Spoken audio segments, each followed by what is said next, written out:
Hamna shida. Na samani. Kuna swala natamani kuulize hapa, labda unaweza ukanipa funzo kidogo. Bila shaka, uliza, sio shaka. Hivi kuna uwezekano gani wa mtu kuwa mchawi alafu akajificha kwenye kivuli cha dini?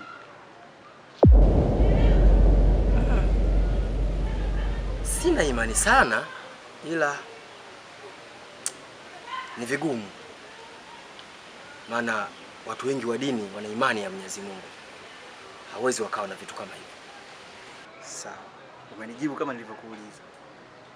Lakini mimi na imani siku zote ukweli huwa unajitenga kando ya uongo.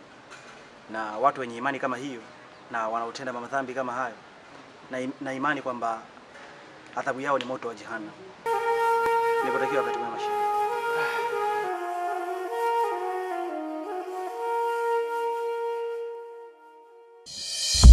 Imani sabiti. Imani sabiti. Imani.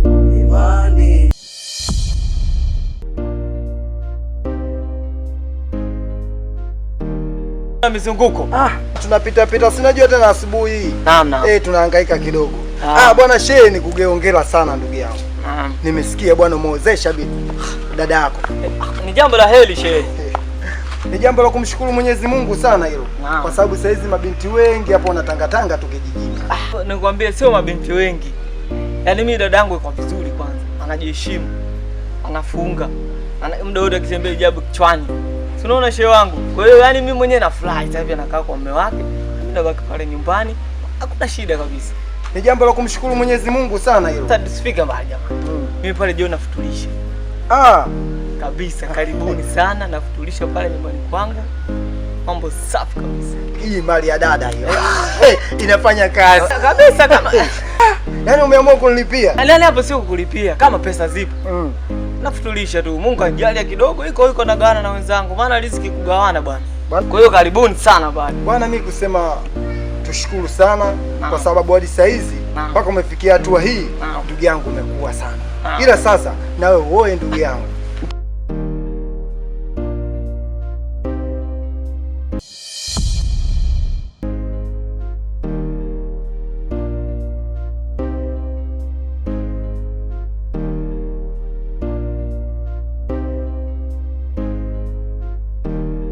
Asalamu alaykum. Wa alaykum salaam. Za kutoka hapo? Salama kabisa. Umeshindaje? Nimeshinda salama, sijui wewe. Mimi salama kabisa. Karibu. Asante. Kuna chochote kitu nimekuletea mke wangu kama zawadi kidogo? Naomba nipokee. Okay, hata bila shaka. Haya, asante. Asante sana.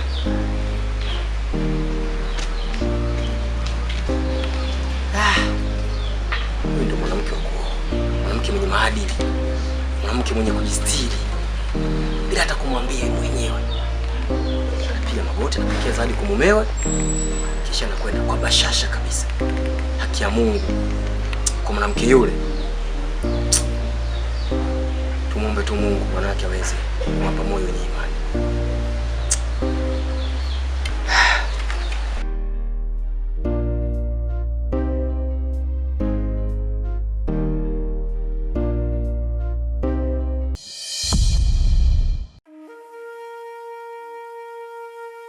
Kubwa. Yaani ndugu yangu ndio mama kubadilika namna hii. Ama kweli unapotea kwenda sio kurudi. Kubadilika ni maamuzi ya mtu. Yaani tabia mbaya ni mtu anavyojamlia na pia kuwa na tabia nzuri ni mtu pia anavyojamlia. Kwa mjomba, maana nikikumbuka lile buti pale home. Ila mwanangu ulikuwa msela mno. Kwa hiyo mwanangu sasa hivi sigara, bangi nini umeacha? Hapo umeacha sasa hizi kwa sababu mchana. Ila ikifika usiku kama kawa. Sio mambo mengi sana. Sema tuachana ndugu yangu. Unajua pale leo nyumbani bana nafutulisha. Kama nafutulisha mimi mzao kwa yani futari yangu mimi mbavu. Eti sio miogo na uji. Na pilau bana. Na kreti 3 za soda. Yaani si mwanzo kufuturu au vipi? Sawa. Mangu sinajua msela sema umeamua tu kuvaa vidude sijui kuna mtoto wa mtu unamfukuzia. Kila siongee mengi mwanangu. Tukie baadaye.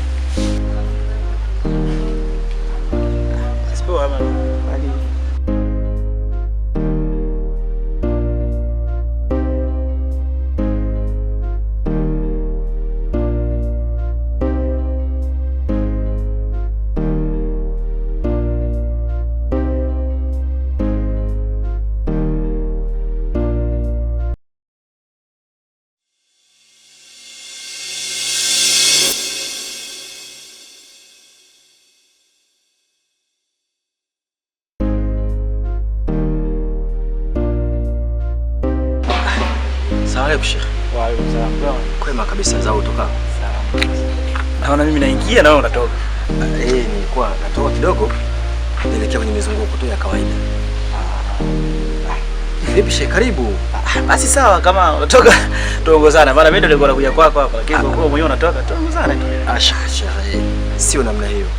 Angalau hata unipe baraka kidogo nyumbani kwangu, hata kukaa kwenye kiti tu. Tuzungumze kidogo mawili matatu kisha tuendelee na mambo mengine Sheikh. Sio mbaya pia. Basi ni sawa Sheikh. Tuelekee.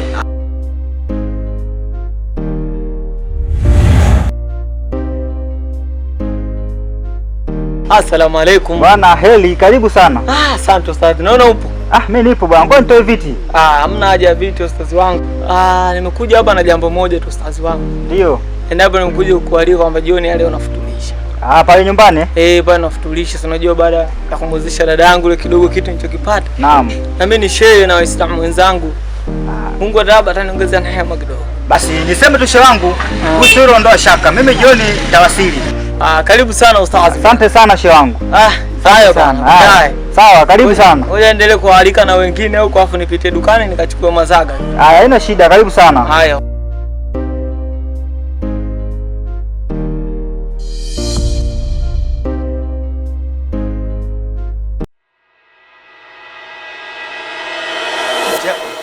Pata kuketi kidogo.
Vipi ndugu yangu? Mbona uko kijiweni akana kwamba kuna stress na mawazo? Pia unalia. Ndio maana kuna muda si manego wakatufagilia mapenzi. Yaani siku zote wanawake ni nyoka mshikaji. Sikupanga nimshirikishe mtu juu ya hili. Lakini najikuta tu inabidi nikwambie ndugu yangu. Nilimpenda mchumba. Umeona? Kama unavyonijuaga mimi ni gangster mwana. Mimi sifagilia wanawake. Alafu mimi nimependa mwali. Mwali ananikanyagia kwamba wewe tabia zako mbaya, sijui nini na nini. Badilika uweze kupata mwali. Mimi nimebadilika mwanangu, basi mimi naingia na swali ile ile. Si umepata? Afrika za mwisho mwanangu na nakuona mwali kaolewa vikaje. Bora usela mwanangu. Bora usela mwanangu. Pole sana ndugu yangu.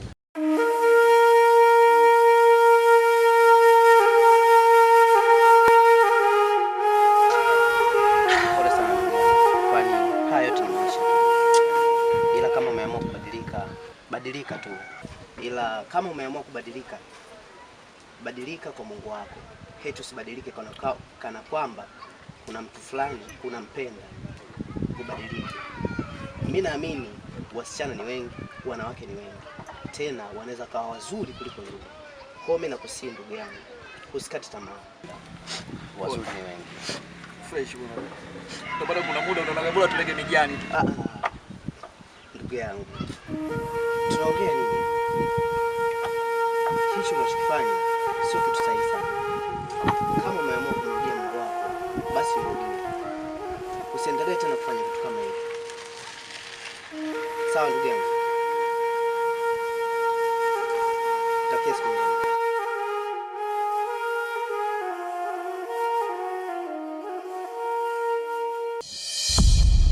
Unajua nini mblaza? Yaani kuna muda waga nakaa, yaani mpaka najiuliza, mimi naona kama dunia imenitenga. Yaani sielewi mimi nikisema nishike hili ninapokutoka hili, nikisema niingie huku kichaka inakuwa huku. Yaani mambo kibao mpaka kuna muda najiuliza kichwa naonaga kama Asalamu alaykum ungana. Kijana, tangu siku ile umetoka nyumbani naona sikuelewa umetoka nyumbani. Kwa hiyo nitamani sana kujua kwamba kilikukuta nini mpaka ukaona pale nyumbani kwangu kama moto. Kaondoka tu ghafla na sijapata kukuona tena tangu siku ile. Shes. Nilikuwa naomba swala moja shehe wangu. Kama kuna uwezekano tungetoka pembeni kidogo tulizungumzie hili swala. Maana kiachana na hilo kuna lingine nataka kutoka kwako. Basi ni sawa, haina shaka. Basi tupo sasa.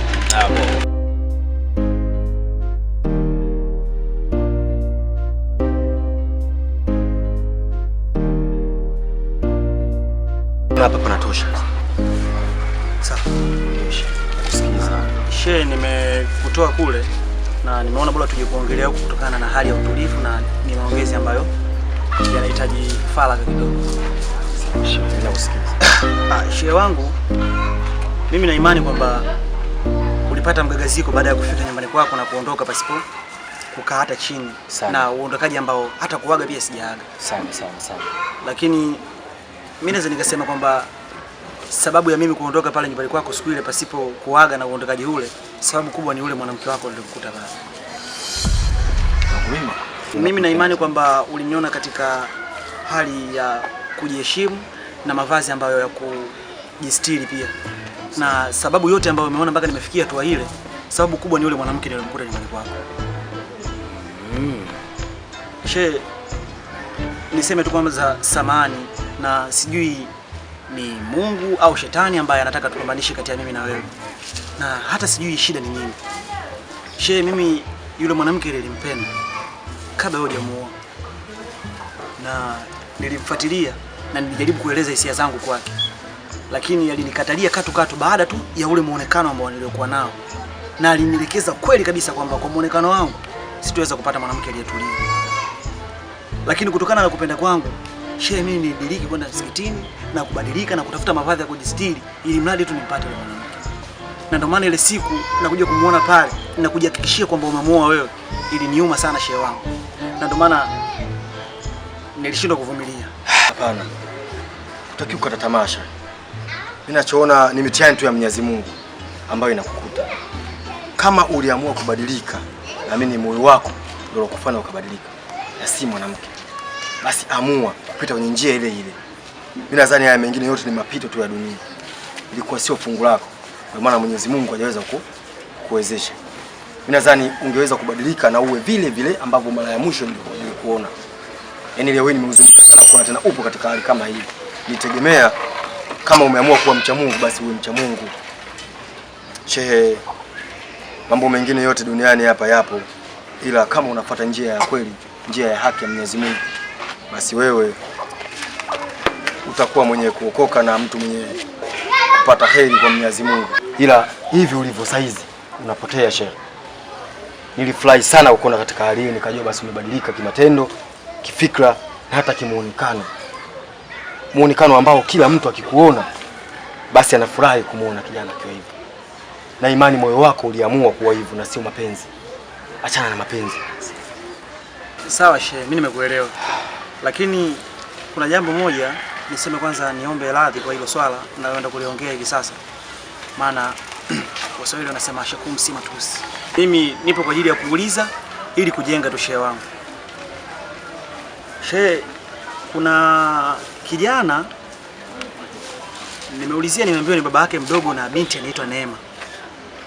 Sawa? Huyo amekukosea nini shehe wangu kikubwa ambacho kimefanya mpaka umpe hesabu ile aliyokuwa nayo? Lakini pia shehe, umeniambia kwamba mimi nibadilike na umenipa darasa zuri sana. Sawa? La kubadilika kutoka kwenye maovu mpaka kufikia hatua hii. Lakini pia nashangazwa kuona kwamba unanikusanya ili kuniambia nisikusanyike. Shehe, unaniambia nibadilike kipindi wewe bado hujabadilika? Tena hapo unamuogopea Mwenyezi Mungu kwamba wewe ni mtu wa dini na kipindi hapana. Shehe, basi mimi niongee tu kitu kimoja kwamba nimekosea. Nimekosea na Mwenyezi Mungu nadhani atakuwa amesikia na ameona. Kwa hiyo hili swala mwenyewe pia linanipa mgagaziko sana moyoni mwangu. Najua nimetenda dhambi ambayo itanitafuna duniani na akhera. Natamani nifike pale ndio nikamwombe msamaha niweze kumponya ile tatizo, lakini aibu nilipata. Basi sawa, mimi nilikuwa naomba kwamba twende tuongozane, sawa, na ukamwague yule. Anateseka, ana familia yake pia, ana mambo yake ambayo yamesimama tangu kufanyia ile tukio. Mimi naomba shehe, twende ile tukamwague. Basi ni sawa shehe, naweza kuongozana. Sawa.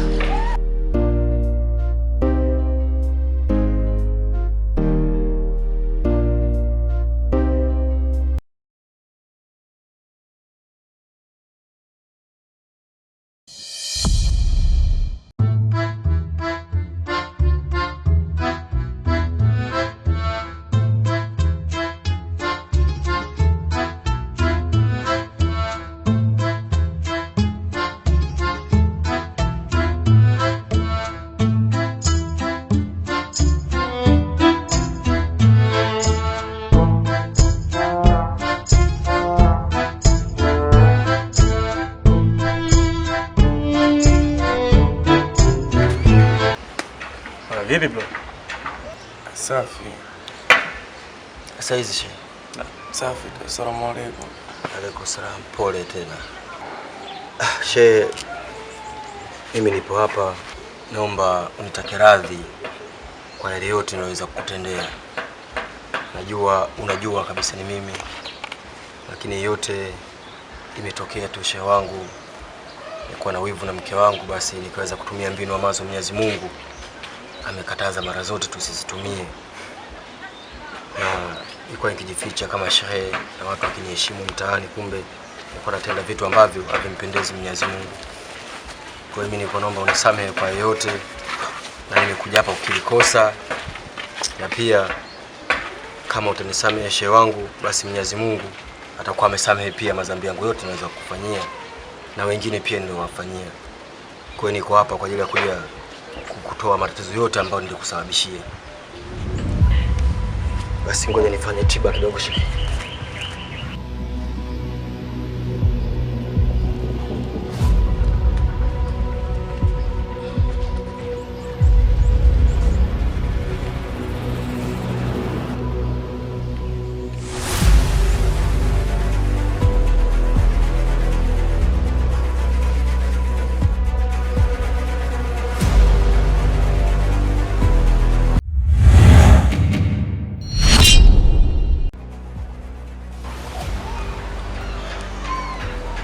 Shehe ameshapona. Ruda? Iko safi. Bwana mzee, nyako kwanza matendegu tuone.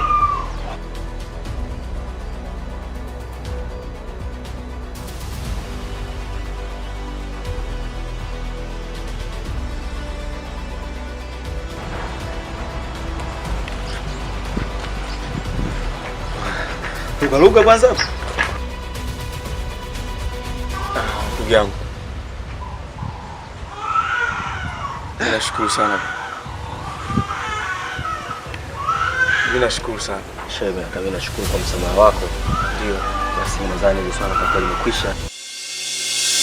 Basi hapo ndipo tunamuona baba yake na Neema, baba yake mdogo na Neema anakuwa amepona ile tatizo lake, na bwana fundi kuachana kabisa na masuala mazima ya uchawi na kumrudia Mwenyezi Mungu.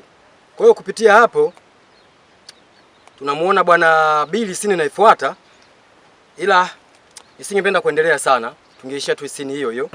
Nadhani itakuwa imeeleweka, na lengo la story hii ya kusimulia mpaka hapa ni kujua kila mtu husika wake, na pia kutambua story hii inataka kutupa nini mbele. Kwa hiyo mimi itakuwa imeeleweka hili swala. Ndio kai pale unasema? Director, tumesikia story. Ndio. Ila sisi wengine hatujapata uhusika. Kwa hiyo sijajua imekaje. Kama nilivyotangulia kusema mwanzo kwamba hii story ina episode 30. Kwa hiyo kulingana na hilo msiwe na shaka. hapa kwenye kusimulia nimeishia kwenye episode nadhani kama ni ya 7 au ya 8. Kwa hiyo episode zinazofuata mbele wote tutacheza. Kwa hiyo tusiwe na mashaka kabisa kabisa. Hakuna mtu ambaye atakosa kucheza au atakosa kuhusika. Kuna mwingine mwenye lolote? Ndio shehe pale unasema?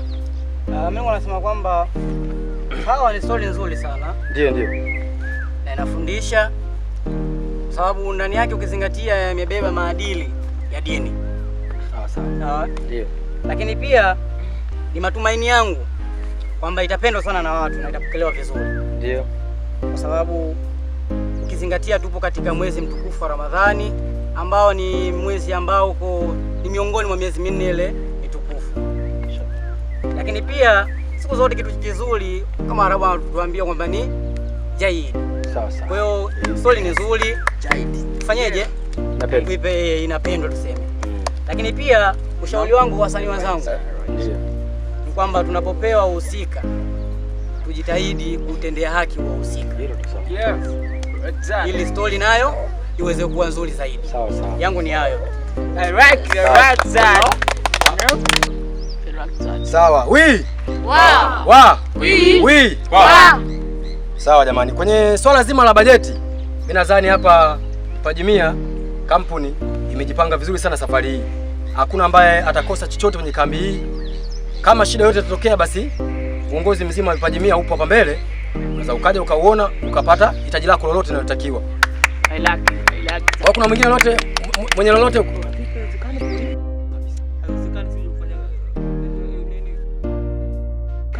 Ndio bwana Mulu.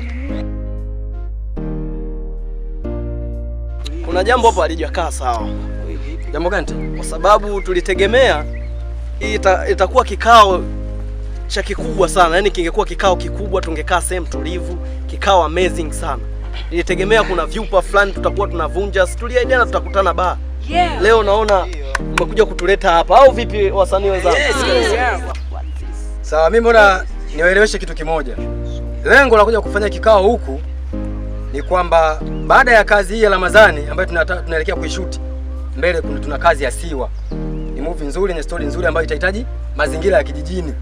Na maana tumewatoa kule ambako mjini kuna makelele, tumewaleta kwenye utulivu. Hii yote tuweze kuongea jambo vizuri na kuweza kuyasoma mazingira mazima ya kijijini yalivyo na barabara zetu hizi njia za vijijini vichochoro vyote ili baadaye tuweze kuperform kwenye kazi yetu inayofuata mbele. Ni hayo tu. Kuna mwingine mwenye lolote? Sawa director. Nadhani hili limeeleweka. Ndio. Tunaahidi pia ufanyaji wa kazi wa kiwango cha juu sana. Sawa.